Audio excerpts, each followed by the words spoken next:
Are there too many definitions of freedom out there? They're not going to get their freedom staying on that plantation. There's laws, and since they're free, they should obey those laws. The way that we teach at the Urban Academy is that we use the inquiry method of teaching. It's rigorous teaching that puts a value on students' ideas and sees students' ideas as playing an essential role in the shaping of a discussion and a lesson. Could everybody just make sure that they have these documents out, the meaning of freedom after the Civil War, past the first letter into the first person accounts? That's where we are. But it's also teaching that requires students to not just engage, but to engage thoughtfully and with information. Let me read the first document out loud. This is a preacher, I assume a former slave. It's a speech he gave. It says an impromptu speech. Anyone know what an impromptu speech means? In this lesson, I'm coming at the meaning of freedom with the kids by looking at a set of primary source documents. These documents are written from the perspective of the participants in the Reconstruction experience. You ain't none of you going to feel real free till you shakes the dust of the old plantation off in your feet and goes to a new place where you can live out of your sight of the great house. They're organized so as to provoke from the students differing points of view on what freedom meant to these people. He's basically saying that freedom means like kind of getting rid of your old life and moving on, like getting away from the plantation and just getting rid of your old master and just moving on into a life where you don't have to look at the life you had as a slave. And do people agree that that's freedom? I mean, I guess that's my question. Are you not free until you leave the plantation? They're free legally, obviously.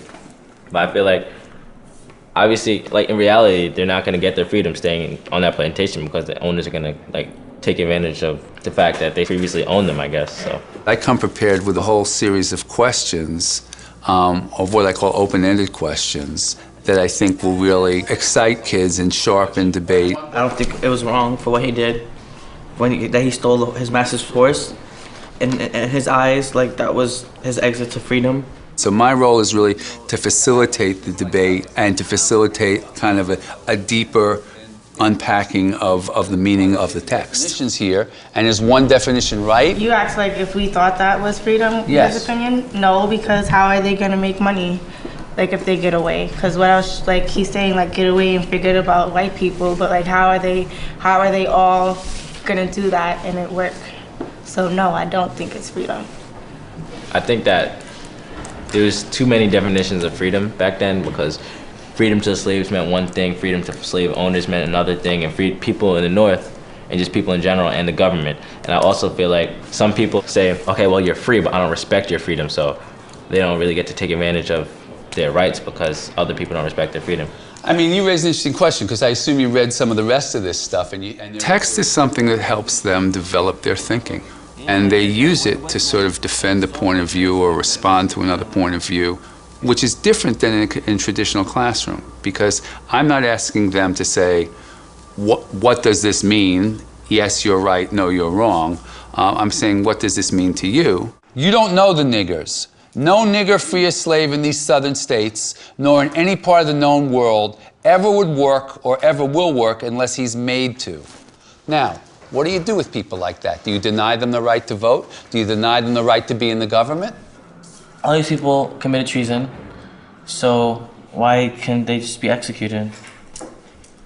What about it? What about, he's saying these people did commit an act of treason. They don't want to respect the freedom of the former slaves. Why don't we just kill them all? The reason why Lincoln started the war was to bring back the South. And if you're just gonna kill all their leaders, that's just gonna bring back the sectional divide that they had. When you're opening things up like this and you're encouraging student voice, you're going to have some comments that address the initial question. You're going to have some comments that address a new question. You're going to have some comments that are extraneous. And my job is to track the various debates that are going on and to be able to sort of scaffold them in a way for the students. She's saying, look, the goal of the war was to unify the country. If we follow Sowell's policy and kill all the white leaders of the South, then we're going to turn off all the white people of the South. We'll never be able to bring them make them part of the country again. Sowell is saying, but don't you want those people taught a lesson that they have to respect the rights of black people now that they're no longer slaves? Who is right? Okay, that is my question. Jabari and then Ezra. They could bring them back in, but differently. Like, I think instead of having to kill them, make them agree to abiding by these rules, otherwise they'll be punished, say like prison or something a little bit more moral, I guess, than killing people. They're learning how to support their ideas with evidence. They're learning how to sort of refine their ideas when their ideas are challenged, or modify them, or even change them if someone else's argument convinces them.